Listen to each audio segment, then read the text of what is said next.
Fire arm लेगा, बंदूक लेगा, उसको अपनी जिंदगी से हाथ धोना पड़ेगा। सारी चीजों को अंजाम देने वाले जितने हैं, इनके सारे अड्डे उसी पाकिस्तान के अंदर हैं, पाकिस्तान की धरती पर हैं। पुलवामा हमले को लेकर के देश में आक्रोश का माहौल है और जितनी भी आंखें हैं उनमें एक ही सवाल तैर रहा है कि सरकार क्या कर रही है, सरकार क्या कदम उठा रही है। हमारे साथ देश के गृह मंत्री राजनाथ सिंह हैं और उन तमाम सवालों का जवाब राजनाथ जी देंगे जो कि आम भारतीय के जहन में कौंध रहे हैं इन हालातों में। राजनाथ जी, पुलवामा में जो कुछ हुआ है उसके बाद पीएम ने एक मैसेज दिया और कहा कि जो आग आपके दिल में वही आग मेरे दिल में भी है। मैं आपको बता रहा हूं, आप भी गांव के बैकग्राउंड से आते हैं, गांव से लेकर के, खेत से लेकर के और चाय के दुकानों तक यही चर्चा चल रही है कि ये जो हुआ है ये अब सहने की स्थिति से बाहर है, अब इसका जवाब होगा और जवाब वो होगा जो एक लास्टिंग इंपैक्ट रखे। देखिए, हमारे प्रधानमंत्री ने तो दो टूक शब्दों में कह दिया है कि हम किसी भी सूरत हम अपने बहादुर जवानों का बलिदान व्यर्थ नहीं जाने देंगे। और मैं ऐसा मानता हूं कि इस समय आतंकवाद के खिलाफ एक निर्णायक लड़ाई लड़ने का समय आ गया है और उसके लिए पूरा देश तैयार है। और मैं तो यह अपेक्षा करता हूं कि सारी इंटरनेशनल कम्युनिटी को भी आतंकवाद के सवाल पर एक मंच पर आना चाहिए और इसका मुकाबला करना चाहिए, क्योंकि आतंकवाद किसी एक देश की समस्या नहीं है, यह एक ग्लोबल फिनोमेनन है। राजा जी, आपको लगता है कि पुलवामा ने सब्र का बांध तोड़ा है? आपने एक बयान दिया था, बड़ा चर्चित रहा था कि हम गोली नहीं चलाएंगे, लेकिन अगर वो गोली चलाएंगे तो फिर आप गिनती नहीं कर पाएंगे कितनी गोली होगी। तो वो वक्त आ गया है, सब्र की सीमा आप पार हो गई है। कल हमारे आर्मी के ऑफिसर्स की भी प्रेस कॉन्फ्रेंस थी, आपने सुना होगा कि उन्होंने दो टूक शब्दों में कहा था कि जो भी अपने हाथ में फायर आर्म लेगा, बंदूक लेगा, उसको अपनी जिंदगी से हाथ धोना पड़ेगा। मैं समझता हूं कि इससे बड़ा संकेत और कोई दूसरा नहीं हो सकता। और दूसरी तरफ हमारे प्रधानमंत्री ने भी दो टूक शब्दों में कहा है और मैं जानता हूं कि देश की जनता उस पर यकीन रखती है। राजा जी, एक बात और कि चूंकि आपका भी वही परिवेश है जो एक आम भारतीय परिवेश से, आज आप गृह मंत्री हैं लेकिन उसी परिवेश से आप आए हैं, एक बड़ी लोगों के जहन में ये बात लगातार उनको स्ट्राइक कर रही है कि वो हमारे घर में घुस करके हमला कर रहे हैं, हमने एक सरहद बांध रखी है।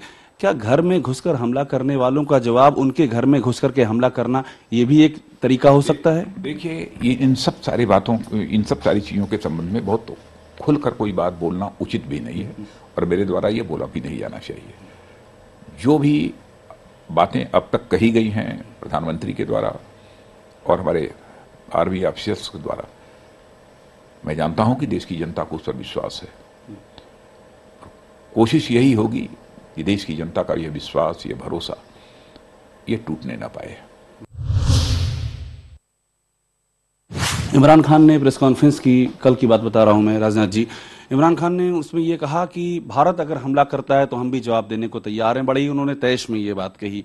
तो एक तो पुलवामा में इस तरह का अटैक हुआ है और वो भी जैश के लोगों ने किया है, पाकिस्तान ने बैठा है उनका जो हैंडलर है, और उसके बाद इमरान खान इस तरह की बातें कर रहे हैं, इस तरह की प्रेस कॉन्फ्रेंस कर रहे हैं। तो ये किस तरह का मैसेज है और इस तरह के मैसेज पर भारत की प्रतिक्रिया क्या है?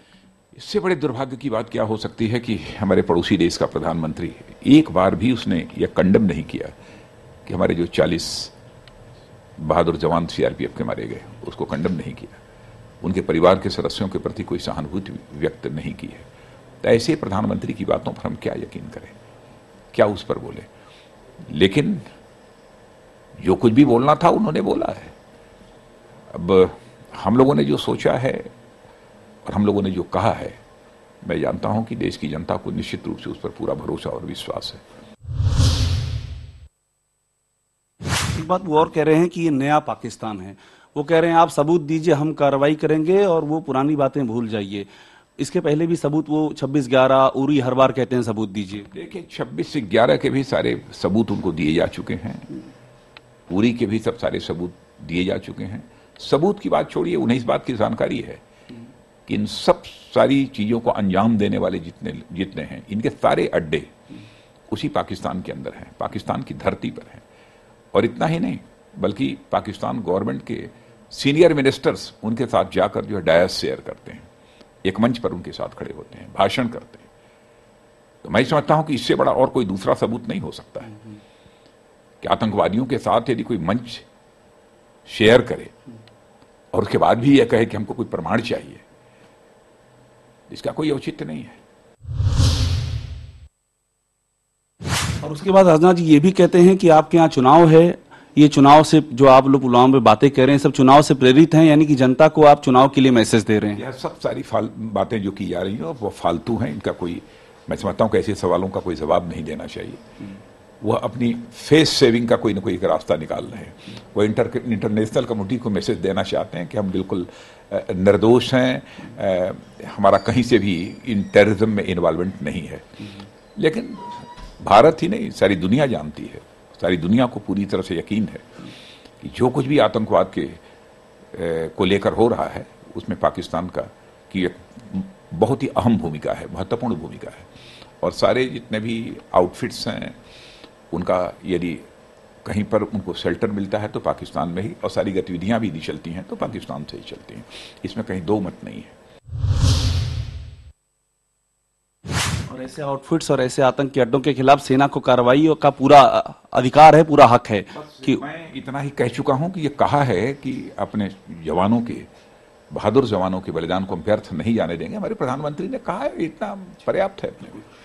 दो बातें और हैं राजनाथ जी। एक चीज और लगातार सवाल पूछा जा रहा है, आप गृह मंत्री इसलिए आपसे कह रहा हूं कि वो जो ये पुलवामा में अटैक हुआ है 150 से 200 किलोग्राम हाई ग्रेड आरडीएक्स लेकर के एक आतंकी बीच में घुस आया और उसने इस तरह से अटैक कर दिया। तो ये भी कहीं ना कहीं से रिव्यू करने की जरूरत है कि ये भी एक तरह की चूक का मामला, इंटेलिजेंस फेल्योर का मामला, कैसे वो इतना आरडीएक्स लेकर के वहां रह गया। वो देखिए, पूरे मामले की इस समय इन्वेस्टिगेशन हो रही है और पुलवामा के मामले को मैंने एनआईए को जांच के लिए हैंडओवर कर दिया है। अब इन्वेस्टिगेशन पूरा होने दीजिए, सारी चीजें बिल्कुल क्रिस्टल क्लियर होंगी।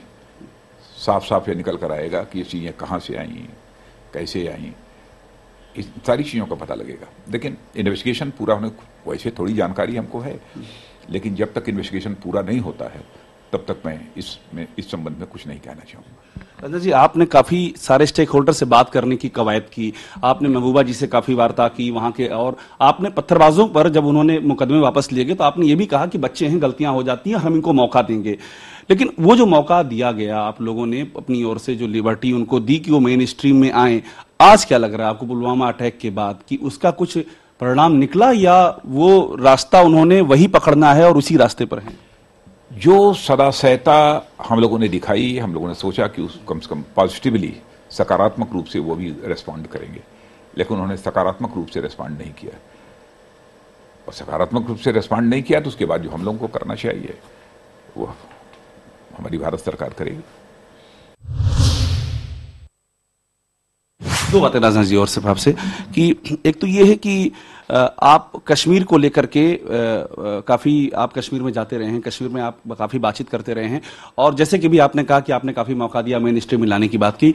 इस बीच में जैसे ये पुलवामा अटैक हुआ है, मेघालय के राज्यपाल तथागत रॉय साहब हैं, उनका बयान आता है कि नहीं बहिष्कार, इन्होंने ट्वीट को रिट्वीट किया कि कश्मीरियों का बहिष्कार करो, उनके सामानों का बहिष्कार करो, और जो है एक मैसेज उन्होंने दिया कि बायकॉट करना चाहिए। आपकी जो सोच रही है वो सोच और इस सोच में थोड़ा सा साफ अंतर नजर आता है। देखिए, मैंने कहा ना कि उस समय जो मैंने एक सोचा कि ये सब सारे लोग मेन स्ट्रीम में आ जाएं, और कम से कम भारत सरकार भी जो दरिया दिली दिखा रही है, तो